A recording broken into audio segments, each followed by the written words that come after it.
옛날 옛적 대구의 깊고 깊은 산속에 한 작은 마을이 있었다. 이 마을은 문명과 멀리 떨어져 있어 외부와의 왕래가 거의 없었다. 하지만 이 마을에는 신비한 전설과 동화 같은 이야기들이 내려오고 있었다. 마을 사람들은 이곳을 별빛 마을이라고 불렀다. 별빛 마을에서는 매년 가을이 되면 하늘에서 신비로운 빛이 내려와 마을을 물들였다. 이 빛은 마을 속 소나무, 숲에서 시작되어 펼쳐지곤 했다. 전설에 따르면 저 빛은 하늘의 신들이 인간 세상과 교류하는 통로라고 하였다. 그리고 이 빛을 이용해 산신이 마을을 방문하여 사람들에게 축복을 내려준다고 믿었다. 별빛 마을 한편에 지혜로운 할머니가 살고 있었다. 마을 사람들은 그녀를 별빛 할머니라고 부르며 존경했다. 그녀는 언제나 사람들에게 따뜻한 조언과 도움을 주었고 마을의 젊은이들에게 전통 이야기를 전해주곤 했다. 어느 날 어린 소녀 연희가 그녀를 찾아왔다. 연희는 친구들과 함께 햇살이 듬뿍 내리쬐는 들판을 뛰어다니다 신기한 발자국을 발견하게 되었다고 했다. 그 발자국은 너구리나 산짐승의 것이 아닌 이상하고 커다란 발자국이었다. 연희는 그것이 무엇의 발자국인지 너무도 궁금해서 결국 별빛 할머니를 찾아간 것이었다. 할머니는 고개를 천천히 끄덕이며 미소를 지었다. 그 발자국은 아주 특별한 존재의 것이란다. 할머니는 연희의 눈을 들여다보며 말했다. 할머니는 옛날 이야기 속에서 마을을 지키는 산신의 이야기와 함께 그 발자국이 어디에서 온 것인지를 연희에게 설명해 주었다. 그녀에 따르면 산신은 때때로 마을에 조용히 내려와 사람들이 잘 살고 있는지 살펴보며 지켜본다고 했다. 할머니의 이야기를 들으며 연희는 자신이 아주 특별한 비밀을 알게 된 것 같아서 가슴이 두근거렸다.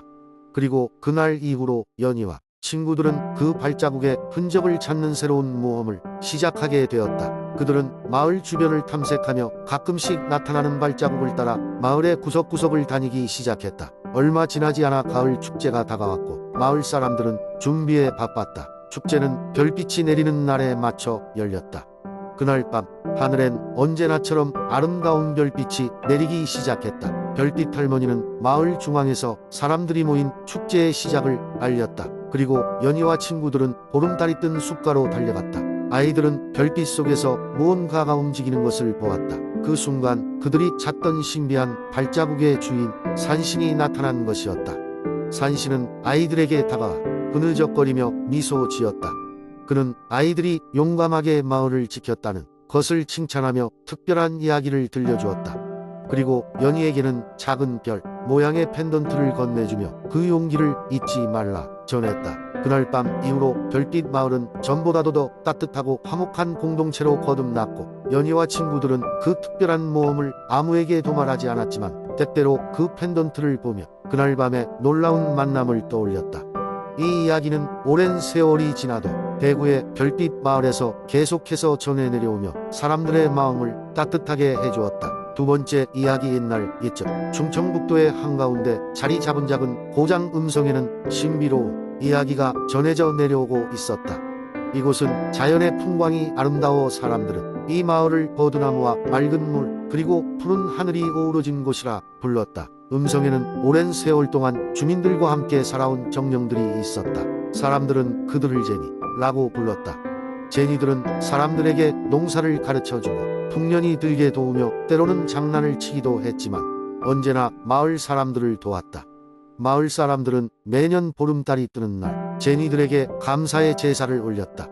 그날은 마을 축제로 변해 사람들은 각기 특색 있는 음식을 만들고 전통 음악과 춤을 선보이며 즐거운 시간을 보냈다. 제니들은 마을 사람들이 자신들을 기억하고 감사하는 모습을 흐뭇하게 지켜보았다. 어느 날 음성의 유난히도 긴 가뭄이 찾아왔다. 마을 사람들은 비가 오기를 간절히 바라며 제니들에게 도움을 요청했다. 그러나 이번에는 제니들도 쉽게 해결할 수 없는 난관이었다. 수개월 동안 비가 오지 않자 마을 농과 밭은 점점 메말라갔고 사람들은 점점 불안해졌다.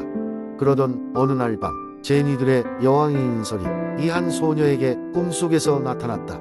혜민이라는 이름의 소녀는 선량하고 마음씨가 고운 소녀로 유명했는데 설이는 그녀에게 마을을 구할 방법을 알려주었다. 서리는 그녀에게 축제 때마다 쓰던 버드나무 가지와 강가의 맑은 물을 모아 신성한 장소로 알려진 달빛 언덕으로 가라고 했다.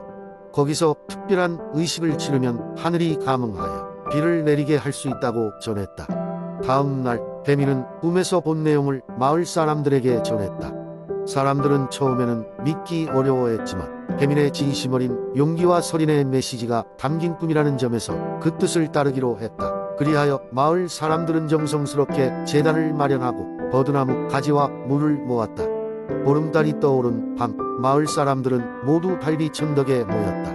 배민을 중심으로 사람들이 손을 잡고 원을 그렸고 달빛이 강물을 은빛으로 물들이는 가운데 그녀는 기도하기 시작했다. 그 순간 하늘에 작은 구름이 모여들기 시작했고 이내 별 하나 없이 검은 구름이 하늘을 뒤덮었다. 배민의 기도가 끝나는 순간 신기하게도 큰 비가 쏟아지기 시작했다. 비는 며칠 밤낮을 쉬지 않고 내렸고 메말랐던 땅은 다시금 단비를 맞고 푸르게 변해갔다. 마을 사람들은 다시 농사를 지을 수 있게 되었고 제니들이 보낸 메시지가 맞았음을 깨달았다. 이후 마을 사람들은 매년 보름달이 뜨는 날뿐만 아니라 특별히 해민을 기리는 날도 정하여 축제를 열었다. 이 축제는 우정을 다지고 예로부터 내려오는 자연과 인간의 조화로운 생활을 기념하는 소중한 전통이 되었다. 이 신비롭고 감동적인 이야기는 세대를 넘어 음성 사람들 사이에 계속 전해졌으며 마을은 끊임없이 이어지는 자연의 소중함과 그 속에서 발견한 소박한 행복을 언제나 되새기며 살고 있었다. 달빛 아래에서 펼쳐진 이 이야기는 단지 전설이 아니라 음성 사람들이 함께 만들어간 소중한 역사로 남았다. 세 번째 이야기. 옛날 옛적 금산의 깊은 산골짜기에 위치한 밤나무 숲에서는 신비로운 이야기가 전해 내려오고 있었습니다. 이 숲은 마법의 밤나무들이 자라는 곳으로 사람들은 이곳을 별의 숲이라고 불렀습니다. 왜냐하면 이 숲의 밤나무들은 밤마다 하늘의 별빛을 받아 나무 자체에서 은은한 빛을 발산했기 때문이었습니다. 옛날 금산에는 한 소년이 살고 있었습니다. 그의 이름은 수민이었고 그는 다른 누구보다 별의 숲을 사랑했습니다. 수민은 어려서 부모를 잃었고 할머니와 함께 살고 있었는데 숲에서 나무들과 이야기를 나누는 것을 좋아했습니다. 그는 나무들이 들려주는 이야기를 들으며 마치 친구와 대화하는 듯이 즐거워하곤 했죠. 어느 날 할머니가 병환에 걸려 누워버렸습니다. 수민은 할머니를 간호하며 걱정에 잠기기 시작했습니다. 밤이 지나고 새벽이 올 때까지 할머니의 기침 소리는 그치질 않았고 수민은 점점 더 깊은 슬픔에 빠지게 되었습니다. 그러던 중 어느 밤 별의 숲에서 가장 오래된 밤나무가 수민에게 말을 걸었습니다. 그 밤나무는 금산의 보호자라 불리는 아주 특별한 나무로 그의 이름은 오래밤이었습니다. 오래밤은 부드러운 목소리로 수민에게 속삭였습니다. 사랑하는 아이야, 이 숲에는 오래된 전설이 하나 있단다. 바로 수호의 빛을 주는 신성한 열매 달빛밤이 존재한다는 이야기지. 그 열매는 가장 소중한 사람에게 큰 치유의 힘을 전해줄 거란다. 수민은 오래밤의 이야기를 듣고 눈이 반짝거렸습니다. 달빛밤을 찾아 할머니를 구할 수 있다면 그 어떤 일이든 할 수 있을 것 같았습니다. 그래서 그는 마음 먹었습니다. 자신이 이 숲 깊숙한 곳에 있는 달빛밤을 찾아내겠다고. 그리하여 수민은 다음 날 이른 새벽부터 숲을 여행하기 시작했습니다. 숲은 그의 발걸음을 환영하듯이 잔 가지들을 흔들어 주었고 작은 새들은 그의 용기를 응원하듯 지저귀었습니다. 하루 종일 숲을 탐험하며 그는 여러 가지 환상적인 것들을 보았습니다. 반짝이는 이끼, 스스로 다가와 인사하는 작은 동물들, 그리고 별빛이 내려앉은 듯한 나무들까지. 밤이 되자 수민은 조금 지쳐 있었습니다. 하지만 그는 포기하지 않았습니다. 달빛밤이 그를 기다리고 있다는 믿음 때문이었습니다. 그때 근처에 작은 연못에 달빛이 찬란하게 비춰지고 있는 것을 발견했습니다. 그곳에서 한 무리의 밤나무들이 고요한 빛을 띠며 서 있었습니다. 그중 가장 큰 나무의 최상단에는 눈부시게 빛나는 열매 하나가 달려 있었죠. 바로 달빛밤이었습니다. 수민은 부드럽게 나무를 타고 올라가 열매를 따 내려왔습니다. 열매는 부드럽게 빛나며 그의 손 안에서 온기를 전해 주었습니다.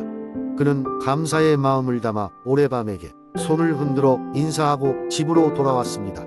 집에 돌아온 수민은 할머니의 머리맡에 달빛밤을 놓고 조용히 기원했습니다. 할머니가 완쾌되시기를, 그러자 놀랍게도 열매에서 부드러운 빛이 퍼져나가더니 할머니의 얼굴을 비추었습니다. 그리고 얼마 지나지 않아 할머니의 얼굴은 점점 편안해지고 마침내 그녀의 병은 모두 사라졌습니다. 이후로도 수미는 계속 별의 숲을 찾아가 친구들, 즉 나무들과 이야기를 나누곤 했습니다. 그는 숲에서 배운 소중한 교훈과 사랑을 주변 사람들과 나누며 행복하게 살았습니다. 금산의 밤나무 숲은 세대를 지나며 여전히 신비한 전설과 마법을 간직한 채 많은 이들에게 꿈과 희망을 주고 있습니다. 네 번째 이야기. 옛날 옛적 한국의 아름다운 해안 도시 여수에는 물 맑고 고기 많은 바다가 있어 사람들은 모두 그곳을 자주 찾곤 했습니다. 한편 이곳에는 기이한 일이 자주 발생하곤 했는데 그것은 바로 바다에서 불쑥불쑥 튀어나오는 황금빛 물결이었습니다. 이 물결은 어느 날 갑자기 나타나 고기잡이를 돕거나 바다에 나선 어부들을 무사히 돌아오게 하곤 했습니다. 이 이야기는 특별히 용맹하고 지혜로운 어부 장호의 이야기입니다. 장호는 매일 아침 일찍 일어나 바다로 나가 고기를 잡았으며 항상 정직하고 성실한 삶을 살았습니다. 그의 아내 수지는 장호의 무사 귀환과 하루의 성공을 위해 매일 빌었습니다. 하루는 장호가 바다로 나갔습니다. 그러나 날씨가 갑자기 나빠지면서 큰 폭풍이 몰아치기 시작했습니다. 파도는 거칠어지고 바람은 세차게 불어왔습니다.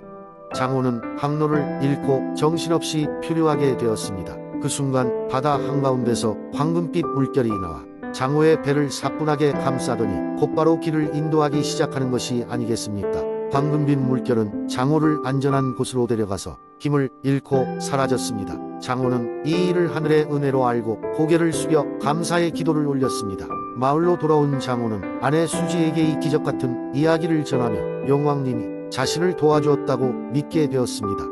그 후 장호는 바다에서 나오는 고기 중 가장 크고 탐스러운 것을 골라 수지와 함께 예쁜 바구니에 담고 바다로 다시 나갔습니다. 그는 황금빛 물결이 처음 나타났던 장소에 바구니를 띄우고 용왕에게 감사의 마음을 전했습니다. 놀라운 일이 발생했습니다. 바구니를 띄운 순간 물결이 환하게 빛나며 다시 나타나더니 바구니를 부드럽게 받아주었습니다. 그리곤 어부 장호 앞에 거대한 용의 모습이 나타났습니다. 용왕은 말했습니다.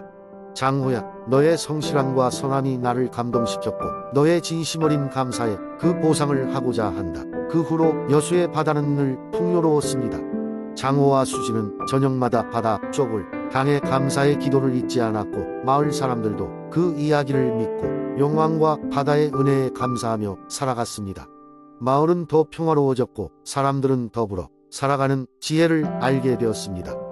여수의 바다에서 여전히 황금빛 물결이 간혹 나타날 때면 사람들은 미소 지으며 용왕의 선물을 떠올리곤 했습니다. 그곳은 이제 사람들 사이에 특별한 장소로 자리 잡았고 모두의 마음속에 따뜻한 전설로 남게 되었습니다.